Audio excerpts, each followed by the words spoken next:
Selamat pagi pemirsa, 59 dari 112 penjabat kepala daerah diberi vonis merah dalam indikator menjaga netralitas aparatur sipil negara di pemilu 2024. Integritas mereka jauh di bawah standar dalam menjalankan pemerintahan. Usai membantu calon tertentu menang dalam kontestasi politik, para penjabat kepala daerah itu akan menuai hasil balas budi di kemudian hari. Dari sini tentu muncul pula pertanyaan, mengapa penjabat-penjabat berrapor merah itu bisa terpilih sebagai penjabat kepala daerah? Pemirsa, inilah editorial Media Indonesia di seri ini Kamis 21 Desember 2023 dengan tema Rapor Merah Penjabat Kepala Daerah bersama saya Leonard Samosir. Dan Anda semua para pemirsa bisa juga ikut menyatakan pendapat Anda nanti dengan menelepon nomor telepon 021 583 99 100. Dan pemirsa, pagi ini telah hadir bersama saya di Studio Metro TV, anggota Dewan Redaksi Media Group, Jaka Budi Santosa. Mas Jaka, selamat pagi. Selamat pagi. Sehat-sehat, Mas? Sehat. Siap-siap jadi penjabat kepala daerah? Tidak ya? Tidak ya? Tidak lah. Karena mungkin tidak bisa ikut membantu pihak-pihak tertentu, mungkin begitu ya. Kita akan bicarakan soal rapor merah penjabat kepala daerah ini, pemirsa dan Mas Jaka. Tapi sebelumnya kita lihat dulu, Mas, ada beberapa berita yang diperhatikan Media Indonesia. Yang pertama, ini adalah headline Media Indonesia untuk hari ini. Anda bisa lihat di harian Anda, pemirsa. Guyon sholat dua jari, Zulhas main api. Ini apa maksudnya ini, Mas Jaka? Iya, katanya kita tidak boleh memakai politik identitas. Iya. Katanya dalam politik jangan bawa-bawa agama. Dan itu kan selalu digaungkan oleh para elit lah. Ya. Tetapi faktanya justru ada elit yang diduga memainkan agama. Dan itu terang-terangan lewat video yang beredar. Menteri Perdagangan, Zulkifli Hasan, dia menyinggung-nyinggung soal sesuatu yang sangat sakral di kalangan umat Islam, yaitu ritual salat. Katanya kalau sekarang ada yang salat ketika tahiyatul akhir itu tidak lagi menunjukkan satu jari, tapi dua jari. Padahal kan dalam aturan, dalam syariat itu ya namanya tahiyatul akhir itu ya satu jari. Tidak boleh diutak-atik, mau nggak boleh dua jari, tiga jari. Tapi kan ini seperti dikait-kaitkan dengan simbol pemilu pemilu. Pilpres. Dua jari itu kan mungkin disimbolkan dengan nomor urut Prabowo Gibran. Bahkan dalam pidato itu disebutkan jelas-jelas diungkapkan karena begitu cintanya kepada Pak Prabowo. Jadi ini menurut saya dan menurut banyak kalangan sudah terlalu jauh offset ya. Kemudian ada dari kubunya pembelanya lah. Itu dari PAN juga bilang katanya dulu Ustadz Abdul Somad juga pernah mengungkit-ungkit masalah, pernah bicara soal ini. Tapi kalau kita lihat sangat berbeda konteksnya. Kalau Abdul Somad itu dia bilang jangan-jangan nanti tahiyatul akhir tidak lagi menunjukkan satu jari, tetapi mengepalkan tangan. Itu yang dia khawatirkan. Tapi kalau Pak Zulhas ini dia bilang dia mengklaim sudah ada, mengklaim sudah ada, dan saya sangat tidak yakin itu ada orang Islam yang sekarang sholat dengan tahiyatul akhir dengan dua jari. Masa sekonyol itu ya? Mohon maaf nih, saya harus bilang konyol kalau ada orang yang seperti itu. Jadi saya pikir ya jangan bawa-bawa agama lah. Jadi artinya antara ucapan dan perbuatan itu harus betul-betul selaras. Dan ini kan oleh sebagian orang juga sudah disebut dengan penistaan agama. Betul. Mas Jaka, ini saya sedang bingung juga karena peristiwa itu terjadi, ini gambar yang sedang kita tayangkan. Zulkifli Hasan itu sedang berfungsi sebagai Menteri Perdagangan. Betul. Dia waktu itu sedang Menteri Perdagangan atau sedang kampanye sebetulnya? Ya, waktu itu kan dia memberikan pidato di depan Asosiasi Pedagang Pasar kalau tidak salah. Berarti fungsi sebagai Menteri Perdagangan? Berarti fungsinya sebagai Menteri Perdagangan. Ya, ini kan sebenarnya diduga kan ada dua pelanggaran. Pertama soal membawa-bawa agama, kedua soal kampanye dengan memanfaatkan jabatan. Meskipun katanya mereka berdalih waktu itu tidak mengajak, tidak berkampanye, tapi kalau dari pidatonya itu membawa nama-nama. Pak Hasan masa bukan mengajak? 1 dan 2 itu apa ceritanya dengan fungsi perdagangan ini kan? Betul.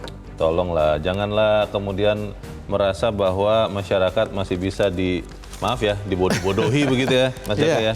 Baik, kita harap semua pihak yang sedang berpolitik ingat fungsinya dan ingat bahwa yang dikatakan itu bisa berdampak buruk. Betul. Kalau kemudian membawa-bawa politik identitas, apalagi agama. Iya. Kita tunggu nanti ya, apa cerita selanjutnya ya Mas Jaka. Betul. Kita tinggalkan berita itu, kita ke berita selanjutnya pemirsa, ini di halaman 2 terkait dengan masuknya libur Natal dan Tahun Baru, pemudik mulai masuk Pantura, pantai utara Jawa.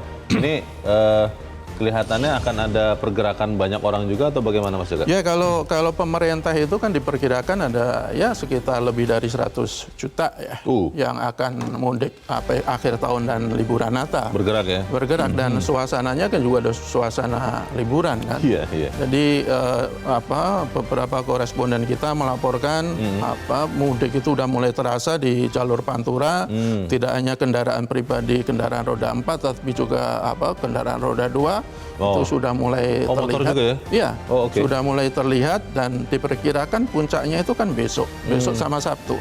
Jadi saya pikir ini harus ada diantisipasi juga, apalagi dalam situasi yang tidak mengenakan, bukan lagi kabar baik tapi kabar agak buruk karena COVID kembali mulai naik ya? Naik.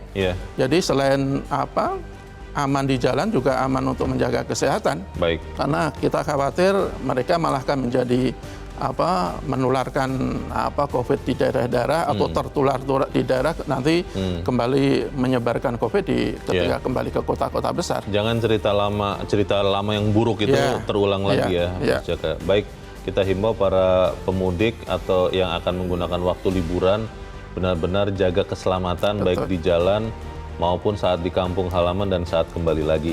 Kita ke berita selanjutnya, ini terkait dengan kasus Firly Bahuri, sidang etik jalan terus meski Firly mangkir. Di kesempatan terakhir saya ingat di meja ini Mas Jaka, tadinya saya mengatakan bahwa saya percaya Firly Bahuri akan hadir. Tapi ternyata tidak hadir. Bagaimana nih Mas Jaka? Ya, hadir dan tanpa alasan yang jelas. Tapi saya pikir Dewas sendiri kan sudah menyatakan hadir atau tidak hadir, ya tidak ada pengaruhnya. Artinya sidang jalan terus dan mereka sudah berkomitmen untuk membuat putusan itu sebelum tahun berganti. Ya kita tunggu. Hari ini katanya ada pemeriksaan lagi beberapa saksi dan Pak Firly juga dipersilahkan kalau mau hadir, tetapi kalau tidak hadir ya tidak apa-apa. Justru Pak Firly yang akan rugi karena tidak bisa membela diri dari keterangan saksi-saksi itu. Tetapi saya pikir yang lebih penting adalah ini kan ada dua kasus ya, kasus etik dan kasus pidana. Kasus pidana kan sudah jadi tersangka di Polda Metro Jaya. Pra-peradilan di Pengadilan Negeri Jakarta Selatan ditolak atau tidak diterima. Jadi banyak sekali yang mendesak agar Firly ini segera ditahan. Karena secara ini alasan objektif kan sudah betul-betul terpenuhi. Dan katanya hari ini akan diperiksa dan kita tunggu saja apakah setelah diperiksa akan langsung ditahan atau polisi masih memberikan toleransi kepada Firly yang notabene adalah pensiunan polisi Jenderal Bintang 3 untuk tetap berada di luar tahanan meskipun kasusnya sangat besar dan ancaman hukumannya juga tidak main-main. Ada keseganan mungkin atau jangan-jangan benar ya yang diduga banyak orang, Mas Jaka, ada yang mengatur nih, ada yang mengatur di luar sana. Iya, tadi kan penegak hukum harus betul-betul menunjukkan bahwa hukum itu sama di mata semua orang. Kan simbol Dewi Keadilan juga matanya ditutup ya. Tutup. Dia pedangnya itu akan tetap dihunus kepada siapapun yang diduga melanggar hukum. Kita percaya Polda Metro Jaya akan mendengarkan harapan masyarakat. Kita tinggalkan berita itu, kita ke editorial, diberi judul Rapor Merah Penjabat Kepala Daerah. Kalau anak sekolah, atau kita sekolah dulu Mas Jaka, kalau dapat merah, tidak kita ulang remedial, kita akan tinggal kelas atau bahkan keluar, tidak lulus. Nah ini kan terjadi pada penjabat kepala daerah. Pertanyaannya adalah, memang mereka yang kurang belajar atau memang mereka yang diajarkan untuk dapat rapor merah? Bagaimana Mas Jaka? Ya, ini kan bagian dari persoalan yang sempat kita permasalahkan sejak lama ya. para aktivis demokrasi waktu itu sudah sejak tahun lalu lah dia bilang hati-hati betul untuk mengangkat penjabat daerah. Karena potensi untuk melakukan ketidaknetralan yang ada dalam mereka itu sangat besar. Apalagi ketika mereka punya afiliasi politik, ketika mereka punya referensi tertentu kepada calon-calon tertentu, ya itu ada sangat kemungkinan yang sangat besar mereka akan tidak netral. Dan kalau kita lihat dari evaluasi yang dilakukan oleh Kemendagri itu kan sangat memprihatinkan nih. Dari 112 pejabat kepala daerah, 59 orang mendapatkan rapor merah. Artinya lebih dari separuh. Rapor merah itu dia nilainya sangat buruk. Artinya dia tidak punya kemauan, tidak punya kepedulian untuk menjaga netralitas di daerah yang sementara dia pimpin. Tidak punya langkah-langkah yang nyata untuk memastikan ASN yang berada di bawahnya untuk bersikap netral. Jadi ini sebuah fakta yang tidak boleh dianggap remeh. Ini persoalan yang sangat serius karena pemilu sebentar lagi akan terlaksana, belum lagi nanti pilkada. Jadi harus ada tindakan yang betul-betul konkret untuk mengatasi persoalan ini. Baik, pertanyaan besarnya adalah yang tadi sempat saya tanyakan Mas Jaka. Ini memang karena kurang belajar, akhirnya dapat rapor merah para penjabat kepala daerah, atau memang kisi-kisinya yang memang diberikan kepada mereka, diarahkan kepada mereka untuk tidak netral. Kita akan bahas itu Mas Jaka, dan pemirsa, inilah editorial Media Indonesia untuk hari ini, Kamis 21 Desember 2023, rapor merah penjabat kepala daerah.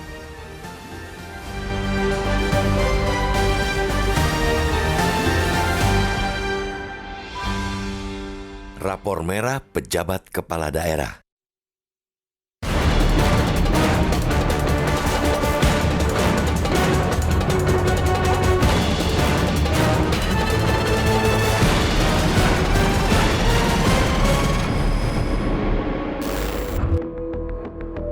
Temuan Inspektorat Jenderal Kementerian Dalam Negeri yang baru saja dirilis benar-benar mencengangkan.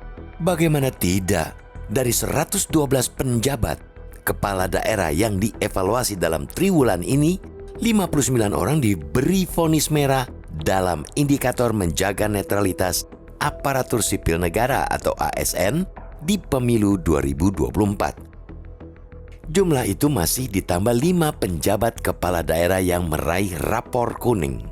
Hanya 48 penjabat kepala daerah yang mendapat rapor hijau alias berkategori baik.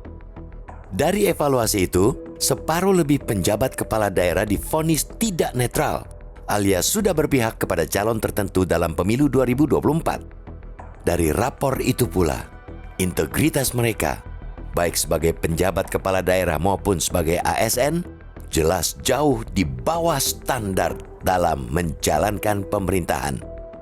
Padahal mereka ialah para pejabat pilihan dari eselon 1 untuk gubernur dan 2 untuk bupati wali kota.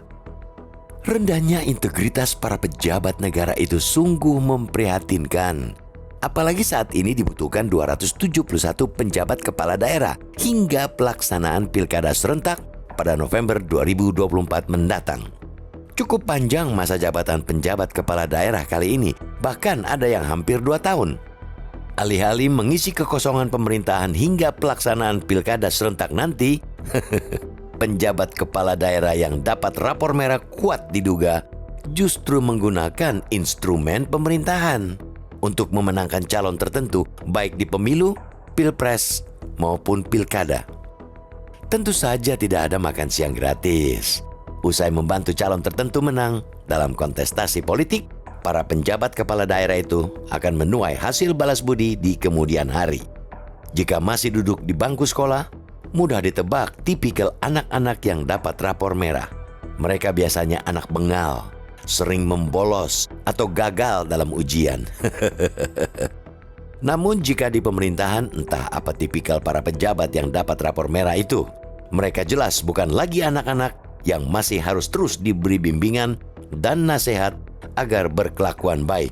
Mereka jelas para pejabat yang sudah banyak mengenyam pengalaman dan pendidikan tinggi. Rapor itu sekaligus sebagai potret integritas pejabat negara yang condong terhadap godaan kekuasaan.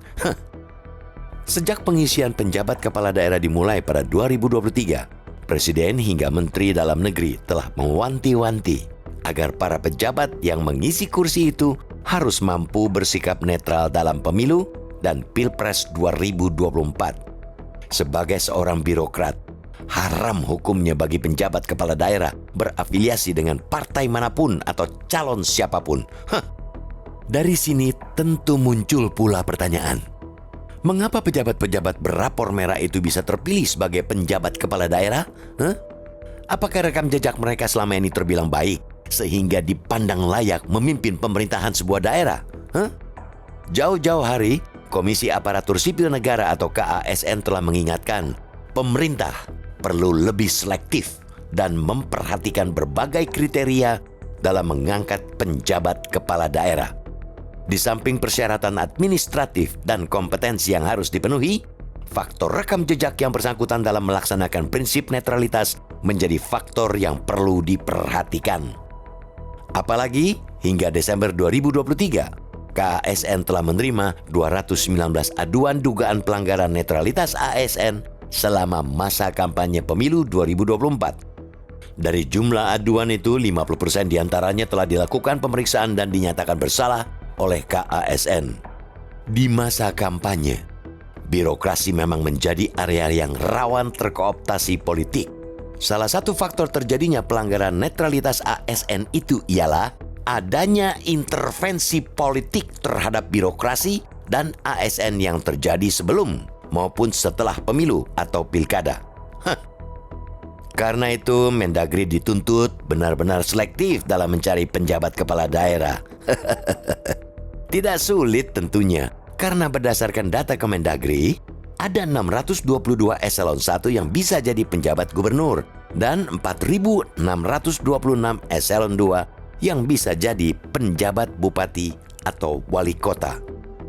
Akan semakin mudah pencariannya jika birokrasi pemerintahan selama ini diisi oleh ASN yang profesional dan berintegritas. Karena masyarakat pastinya tidak menginginkan daerah mereka dipimpin penjabat kepala daerah yang bengal. Apalagi sering serong sana, serong sini.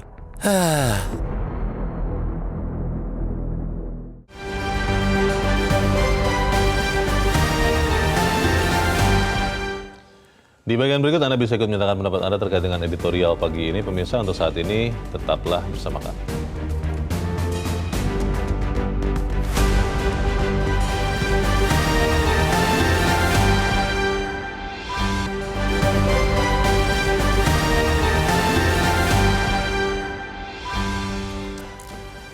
Terima kasih pemirsa, Anda masih bersama kami di Editorial Media Indonesia, dan sekarang kita mau bertanya dulu Mas Jaka.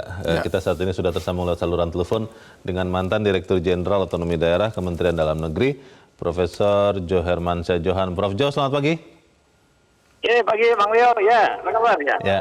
Ya, Prof Jo, kalau kita dapat nilai merah waktu kita jadi pelajar, itu ada 3 kemungkinan. Yang pertama memang kita bodoh begitu ya, atau yang kedua kita kurang belajar, atau yang ketiga yang kita pelajari salah begitu dengan yang keluar di ujian.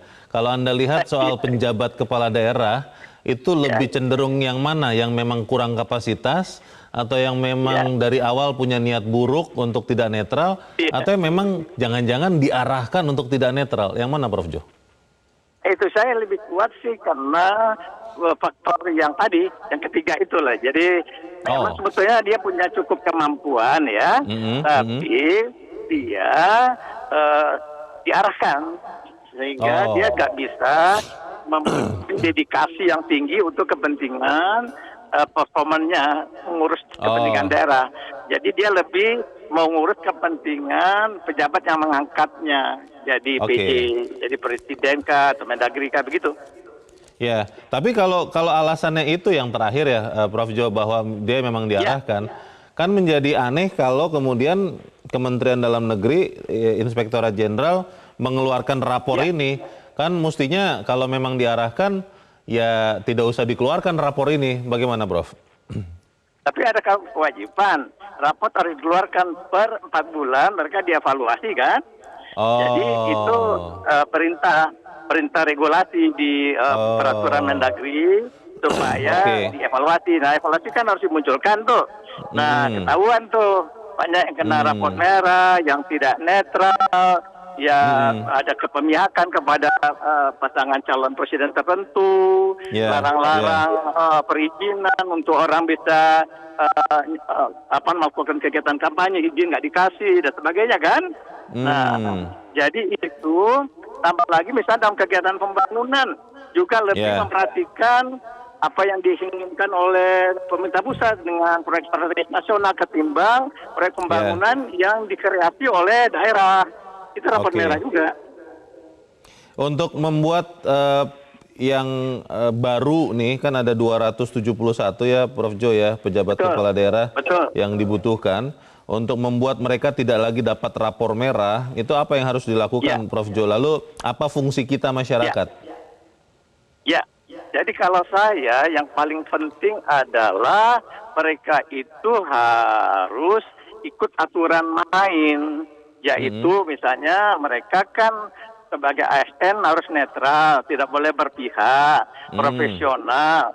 Tegakkan aturan itu. Lalu untuk menegakkan aturan, ada pembinaan dan pengawasan oleh pemerintah pusat dalam hal ini Kemendagri, Inspektorat Jenderal, plus publik tentunya. Ada publik masyarakat, civil society, NGO, LSM, sama kawan-kawan di DPRD juga jangan diam aja kalau kepala daerahnya aneh-aneh, semprit. DPRD bisa bikin makzul loh kepala daerah yang namanya PJ itu kalau macam-macam bisa dimazulkan juga dia. Nah itu harus ada effort yang kuat, jangan kita agak slow-slow aja gitu loh. Atau pembiaran malah. Tapi kalau kemudian ternyata pengawasnya DPRD-nya ternyata kolusi juga, Prof. Yang harus menindak ini siapa nih? Nah, itulah problematik yang besar. Karena ada persekongkolan juga mungkin ya. Kawan dewan sama para PJ supaya saling ada politik transaksi, dapat mendukung logistik mereka untuk pemilu, ya kan? Masyarakat yang harus awasi ya, berarti Prof? Nah, masyarakat saya kira harus ambil peran lah. Kita rewelin, kita ributin terus, begitu. Oke. Kita harap bahwa rapor merah ini menjadi rapor yang terakhir. Meskipun saya agak ragu sih Prof Jo untuk penjabat kepala daerah, tapi kita harapkan itu ya. Untuk saat ini terima kasih pakar otonomi daerah Profesor Jo Hermansyah Johan sudah mencerahkan kami. Selamat pagi Prof Jo. Mas Jaka, kalau memang ternyata benar bahwa memang 112 penjabat kepala daerah yang dapat rapor merah ini memang by design. Ngeri sekali ya. Itu bagaimana kemudian mencegahnya untuk tidak terulang lagi ya? Ya kalau kita lihat faktanya memang kan ada indikasi by design itu kan ada lah ya. Kalau kita ingat kan belum lama waktu itu kan terungkap adanya fakta integritas yang dilakukan oleh salah satu pejabat Bupati Sorong untuk memenangkan Ganjar Mahfud. Itu kan ya kalau mereka sudah terang-terangan di atas kertas membuat fakta integritas dengan pejabat negara, kepala bin daerah, itu kan berarti ketidaknetralan yang bersangkutan itu bukan karena didasarkan pada ketidakmampuan, tetapi karena tadi disebut karena desain itu. Dan bukan preferensi personal juga, bukan ya? Preferensi bisa jadi preferensi personal, tapi juga ditambah dengan ada instruksi, ada pengarahan itu. Jadi kalau kita lihat dari jumlah 59 itu kan bukan jumlah yang sedikit ya. Dari 112 lebih dari separuh, belum lagi yang dapat rapor kuning. Ya saya pikir ini harus betul-betul menjadi perhatian yang sangat serius dari Kemendagri sebagai pengawas. Tidak boleh Kemendagri lepas begitu saja, tidak boleh menyalahkan pejabat daerah yang diangkat tanpa melakukan pengawasan dan kalau pembinaan saya pikir sudah waktunya sudah habis lah, tinggal sebentar lagi, tapi yang penting pengawasan harus betul-betul ketat dan peran publik juga sangat kita butuhkan. Kalau kita lihat kan perlu ada pengaduan yang secara masif ketika ada pejabat kepala daerah yang tidak netral. Kalau kita lihat data dari KASN itu 2022 itu ada lebih dari 2.000 pengaduan untuk ASN ya, bukan pejabat kepala daerah. Untuk ASN ya. Dan itu sekitar 1.600 itu terbukti bersalah. Dan apa yang diadukan tuh hampir semuanya terbukti bahwa mereka bersalah. Kemudian sampai Desember itu ada sekitar ya cukup lumayan signifikan jumlah yang mereka bersalah. Jadi harus ada dari dua pihak. Pertama adalah dari pemerintah untuk melakukan pengawasan, kemudian dari publik harus kepedulian untuk mencermati sepak terjang pejabat kepala daerah juga harus betul-betul kita tingkatkan. Di dalam editorial juga ada pertanyaan besar ini, Mas Jaka. Mengapa pejabat-pejabat berapor merah itu bisa terpilih di awalnya ya sebagai penjabat kepala daerah? Apakah rekam jejak mereka selama ini terbilang baik sehingga dipandang layak memimpin pemerintahan sebuah daerah? Atau jangan-jangan pengawasannya memang kurang melekat ya? Bagaimana Mas? Iya, lagi-lagi saya merujuk pada apa yang diungkapkan oleh KSN ya. Itu dia 2022 itu sudah memberikan semacam peringatan kepada pemerintah, kepada presiden. Selain masalah administrasi, rekam jejak itu juga harus betul-betul diperhatikan. Dia bahkan memberikan cukup banyak nama-nama yang rekam jejaknya buruk. Ketika pesta demokrasi sebelumnya. Tetapi kita tidak tahu apakah nama-nama yang direkomendasikan oleh KSN itu tetap dipilih meskipun punya rekam jejak buruk karena ya kan tidak transparan juga kan. Seperti sekarang yang 59 pejabat daerah ini kita tidak tahu siapa saja mereka. Tidak tahu ya? Iya. Karena harusnya kan harusnya tidak boleh tanggung-tanggung Kemendagri ini, paparkan aja semuanya. Terbuka jadi paparkan semua ke publik sehingga publik tahu siapa sebenarnya yang tidak netral, siapa yang netral, siapa yang punya rapor merah, siapa yang punya rapor kuning, rapor hijau. Jadi publik tahu dan bisa minta pertanggungjawaban juga. Oh, ini loh yang memutuskan presiden, ini loh yang mengusulkan DPRD. Karena kan sebenarnya potensi untuk tidak netral itu tidak hanya ada pada pejabat kepala daerah yang langsung ditunjuk oleh pusat, tetapi juga yang diusulkan oleh DPRD. Dan DPRD itu kan afiliasi politiknya juga berbeda-beda. Ketika salah satu partai politik mendominasi di sebuah daerah, ya biasanya kan mereka kan memenangkan kursi di DPRD. Jadi saya pikir harus betul-betul ada upaya yang sangat serius untuk menata kembali persoalan ini. Untuk di 271 ya kepala daerah, penjabat kepala daerah, itu apakah kemudian nanti kita bisa mintakan kepada Kemendagri untuk juga membuka dari awal, atau memang karena itu adalah kewenangan penuh Kemendagri untuk menunjuk, bukan memilih ya, karena kalau pemilihan kan kita yang memilih, sehingga kita tidak bisa apa-apa Mas Jaka. Tapi kita harus jeda dahulu. Pemirsa tetaplah bersama kami, Editorial Media Indonesia segera kembali.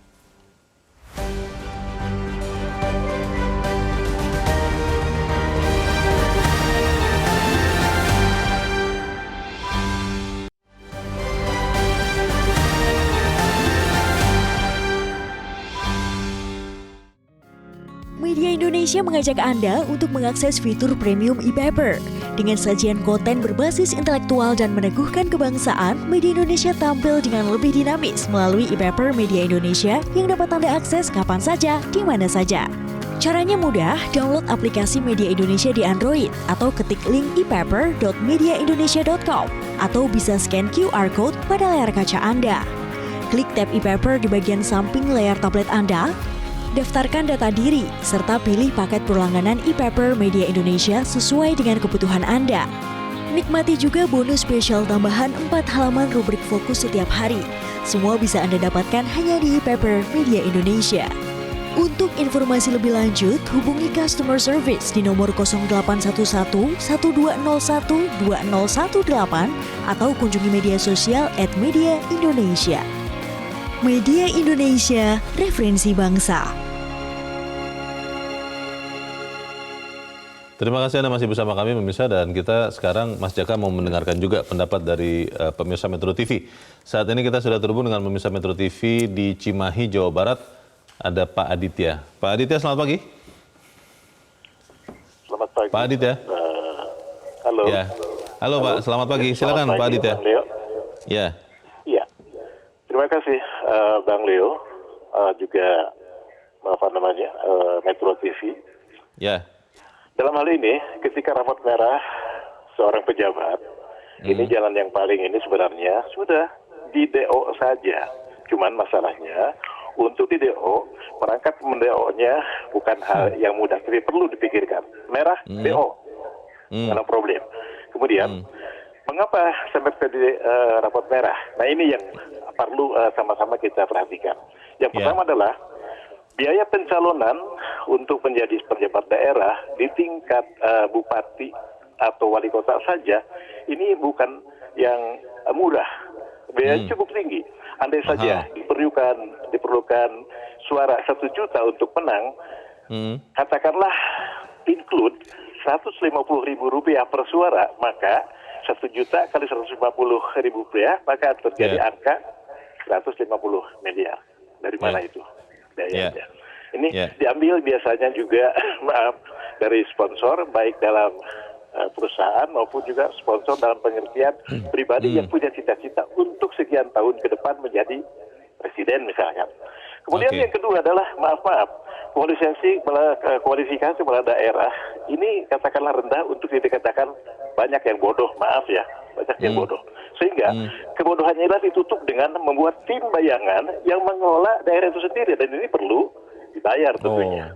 Kemudian yang terakhir ini mengenai balas jasa ke partai, bukan rahasia umum lah, sudah menjadi rahasia umum lah. Pada akhirnya tetap terikat oleh partai yang mendukung. Nah, ketika musim sekarang seperti ini menjelang 2024, ini balas jasa bukan sedikit biayanya dan susah untuk lepas dari kewajiban mendukung. Netral susah. Begitu Bang Leo, terima kasih. Baik. Terima kasih, hatur nuhun Pak Aditya di Cimahi, Jawa Barat. Selamat pagi Pak. Di belakang Pak Aditya ada Pak Ramadan di Jambi. Pak Ramadan, selamat pagi.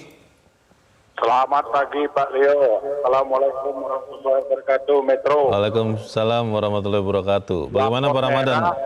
Ya. Pejabat yang ditunjuk Kepala oleh daerah. pusat kepala daerah. Ya. Kalau pendapat saya Pak Leo, yang dipilih saja oleh masyarakat masih ada yang nyelimpang-nyelimpang. Apalagi ditunjuk oleh pejabat yang punya keinginan untuk 2024. Maka mengkhawatirkan sekali situasi yang seperti itu. Kalaulah pemerintah ini konsen dengan apa yang diucapkan itu beda dengan pelaksanaannya, maka itu saya suka itu DDO saja. Mana tahu yang rapor merah ini untuk masyarakat, untuk pejabatnya belum tahu rapor merah. Yang nitip tadi ini belum tahu rapor merah. Yang rapor merah ini yang disukai. Itu kita nggak tahu sandiwara di belakang, kita tidak tahu Pak Leo. Yang kemudian yang kedua itu ya berharap penuh kepada media untuk mengawasi. Tanpa diawasi oleh media, maka masyarakat akan melongok saja dengan mata terbelalak melihat kejadian-kejadian yang luar biasa. Yang ketiga, harapan kita kalau ini DDO, sumpahnya dirubah Pak Leo. Jangan dibacakan oleh Menteri Dalam Negeri yang melantik atau gubernur, dia sendiri yang menyumpah dirinya sendiri. Saya menyimpang dari pekerjaan saya, saya akan dilaknat oleh manusia sebanyak 270 juta. Karena ini bahaya. Kalau kepala daerah sudah menyelimpang, taruhannya negara ini akan celaka dalam bangsa begitu. Kalau niatnya itu menyimpang dari apa yang dipikulkan kepada pundaknya itu. Sumpahnya mungkin bisa dirubah Pak Leo. Salah satu solusinya itu. Makasih. Assalamualaikum. Waalaikumsalam warahmatullahi wabarakatuh. Terima kasih Pak Ramadan di Jambi untuk pendapat Anda. Di belakang Pak Ramadan ada Pak Sugeng di Bagan Si Api-Api Riau. Pak Sugeng, selamat pagi. Halo. Pak Sugeng. Selamat pagi. Selamat pagi Pak Sugeng. Langsung Pak, silakan Pak. Silakan. Jadi kita sebetulnya tertawa masalah rapot merah penjabat kepala daerah. Ini jadi tertawa kita. Ini yang mau dikatakan ini saya bingung apa yang mau saya katakan. Yang membuat rapot merah itu siapa? Jadi sebetulnya kalau anak sekolah jelas tidak naik, apa berani mereka menyampaikan di muka publik siapa? Yang busuk ikan itu kepalanya di atas yang busuk. Jadi kadang-kadang yang mengatakan rapot merah jangan-jangan dia maling. Jadi maling teriak maling. Maling teriak maling. Jadi saya sebetulnya jadi ketawa geli saya ini mungkin. Ini menunjukkan sandiwara kepada masyarakat seolah-olah betul-betul di atas itu mengawasi ke bawah. Padahal itu tidak ada, bohong di semuanya. Saya yakin rakyat Indonesia saya pribadi bohong. Itu kegoblokan pemerintah itu mengatakan rapot merah. Kalau betul rapot merah, ingin tahu saya sebagai masyarakat. Konversi pers di mana, gubernur mana, penjabat mana yang betul-betul merah. Iya. Jangan Biar jelas sekedar ya, Pak. mengatakan saja seolah-olah dia mencari suatu kecitraan bersih. Tidak mungkin. Apa yang dikatakan ini dalam mulut para penjabat ini tidak sama dengan di hatinya. Ya sudahlah, ini masyarakat cukuplah dibohongi. Jangan ditambah-tambah lagi yang sekedar menghibur hati masyarakat. Sedih saya. Ini masyarakat saya secara pribadi, saya sudah tahu siapa yang akan menang nanti ini. Sudah tahu. Sudah jelas, sudah tahu. Aduh. Kalau main bola, kata Mas Imin ini, sudah jelas wasit agak pemain. Itu sudah jelas. Itu 100%. Jangan diingkiri. Saya ini sebagai rakyat biasa, cuma menyampaikan hal ini kepada para penjabat di atas sebagai wewenang. Bahwa berpikirlah bahwa bahasa kamu itu disaksikan oleh Tuhan. Saksikan oleh Tuhan. Mulut dengan hati harus sebenarnya. Harus sama ya. Saya selaku masyarakat kecil Bang Leo yang ada di bagian seperti ini. Berdoalah kepada Tuhan, pada Allah. Bahwa ini betul atau tidak rapot merah ini. Jangan sekedar menjadi menyenangkan masyarakat kecil. Seolah-olah ya hebat ini. Tidak, saya pribadi mengatakan tidak. Itu menjadi kegoblok. Baik, terima kasih Pak Sugeng di Bagan Api-Api Riau untuk pendapat Anda Pak. Selamat pagi.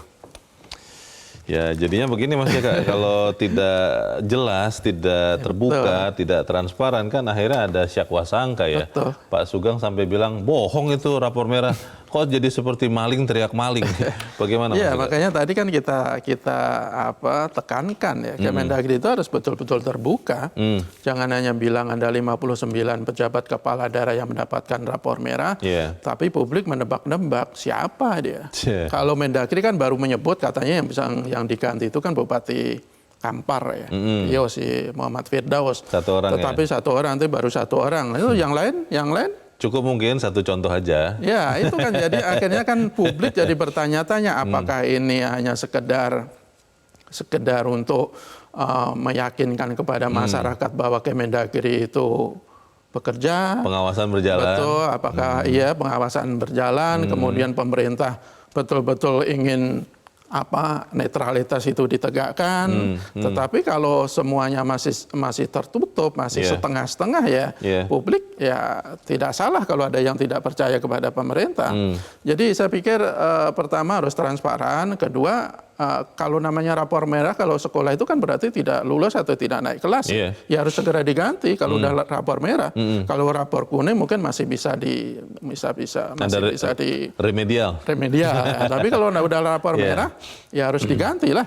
Karena kalau rapor merah masih tetap dipertahankan, sementara pemilu kian mendekati hari hanya, ya kita khawatir mereka akan terus mengulangi ketidaknetralannya. Padahal pejabat kepala daerah itu ditunjuk untuk memastikan agar ASN di bawahnya, agar birokrasi yang dinaungi itu juga bersikap netral. Kalau pejabatnya, kalau kepalanya saja tidak bisa kita harapkan bersikap netral, memastikan netral, ya bagaimana kita berharap kepada jajarannya untuk bersikap netral. Dan itu dampaknya luar biasa besar loh bagi para calon itu kan. Kalau kita lihat salah satunya kemarin Anies Baswedan lah, waktu dia kampanye di Nusa Tenggara Barat, dia tiba-tiba sudah diadegakan di satu tempat, tiba-tiba harus pindah ke tempat yang lain. Karena izinnya tidak Dan ada, itu katanya. beberapa Dicabut. kali dialami ya? kan. Yeah. Sebelumnya di Bandung, sebelumnya di beberapa daerah di Sumatera. Yeah. Jadi netralitas pejabat daerah, netralitas ASN itu diperlukan agar tercipta keadilan. Baik. Karena ini kan pemerintah, bukan penguasa. Yeah. Kalau penguasa mungkin mereka bisa bertindak tidak adil, tapi kalau pemerintah itu harus bersikap adil. Masalahnya Mas Jaka kan ini penjabat kepala daerah itu bukan dipilih rakyat, Ya. tapi ditunjuk oleh pemerintah CQ Mendagri. Ya.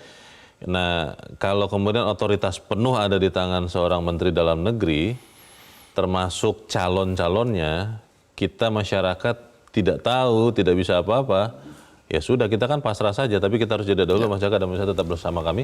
Editorial Media Indonesia segera kembali.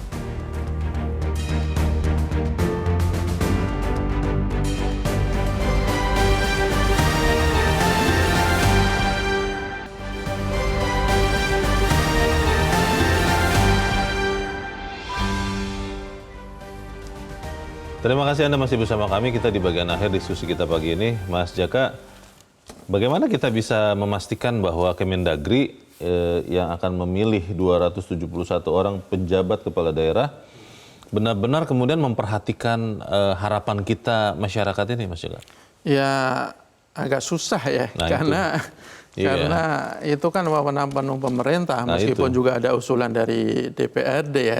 Ya yang bisa kita tekankan adalah ya mereka betul-betul profesional, betul-betul antara ucapan dan perbuatan itu satu selaras ya. tidak boleh berkebalikan. Bilangnya mengedepankan netralitas, tetapi faktanya justru tidak netral. Yeah. Kalau kita lihat kan banyak kan yang ketidaksinkronan seperti itu, katanya menekankan bahwa aparat desa itu harus netral, tetapi ada juga yang justru memanfaatkan aparatur desa, kepala desa, menggalang dukungan, deklarasi, itu kan silaturahim lagi. Ya, itu kan di yang Jakarta. membuat masyarakat itu semakin Trustnya berkurang. Iya, semakin tidak percaya dengan pemerintah. Padahal ketika pemilu itu didasarkan pada ketidakpercayaan, nanti hasilnya pun juga akan sulit dipercaya. Jadi saya pikir pemerintah harus betul-betul tegas dan tidak hanya melakukan pengawasan, begitu ada yang terbukti melanggar ya dikenai sanksi. Kan sudah ada aturan yang jelas, ada sanksi moral, ada sanksi disiplin, ada sanksi pidana. Itu harus kan ada hasil survei yang menurut saya juga agak menarik. Publik itu tidak percaya sanksi terhadap ASN yang tidak netral itu menimbulkan efek jerah, 78%. Jadi artinya di kalangan masyarakat pun masih ada semacam distrust ya, bahwa pemerintah itu bahkan pemerintah itu betul-betul tegas dalam menegakkan netralitas ini. Mas Jaka, ini yang menarik ya, di dalam naskah editorial dikatakan 271 pejabat kepala daerah dibutuhkan hingga pelaksanaan pilkada serentak pada November 2024 mendatang. Pilkada bukannya jadi September tuh? Ya, jadi September. Jadi tapi setelah November kan tidak bisa langsung mesti perlu proses ya pilkada itu ya. Pilkadanya tetap September? September kan sudah diajukan ya? diajukan jadi September. Katanya masih dispute juga itu? Kalau tidak salah yang terakhir itu sudah diputuskan September. Jadi karena serah terima presidennya Oktober ya? Oktober. Katanya berkaitan tuh. Iya. Jadi ya ini pertaruhan pemerintah, pertaruhan Kemendagri. Ya kalau pejabat daerah, kepala daerah itu tidak netral ya, berarti Kemendagri juga perlu dipertanyakan kinerjanya. Dan kita tidak boleh diam kan, masyarakat tetap harus berani menyuarakan. Betul, salah satunya dengan kita harus semakin peduli untuk mengajukan pengaduan seperti itu. Karena kalau tidak ada kepedulian dari masyarakat, tidak ada kepedulian dari media massa ya, ketidaknetralan itu akan terus saja merajalela. Ya, saya harapkan lah sehingga pemilu nanti berjalan dengan betul-betul adil, tidak ada penyimpangan sumber daya negara karena kepentingan politik tertentu, kemudian juga hasilnya juga nanti berkualitas dan bisa diterima oleh semua pihak. Baik, kita harap para pejabat, termasuk penjabat ya. Penjabat. Nah, penjabat itu ingat juga dengan isi sumpah atau janji yang diucapkannya ya. Masih ingat nggak ya kira-kira ya? Kita harapkan begitu. Mas Jaka Budi Santosa, terima kasih sama-sama sudah hadir di tempat ini. Selamat pagi, Mas. Selamat pagi. Pemirsa, di masa kampanye, birokrat maksud kami, memang menjadi area yang rawan terkooptasi politik. Menteri Dalam Negeri dituntut untuk benar-benar selektif mencari penjabat kepala daerah. Akan semakin mudah pencariannya kalau birokrasi pemerintahan selama ini diisi oleh ASN yang profesional dan berintegritas. Karena masyarakat, Anda dan saya pastinya tidak ingin daerah kita dipimpin penjabat kepala daerah yang bengal, apalagi sering serong sana serong sini sehingga dapat rapor merah. Saya Leonard Samosir, berterima kasih Anda sudah menyimak editorial Media Indonesia pagi ini. Terus jaga kesehatan Anda, terus jaga nurani Anda. Selamat pagi, sampai jumpa.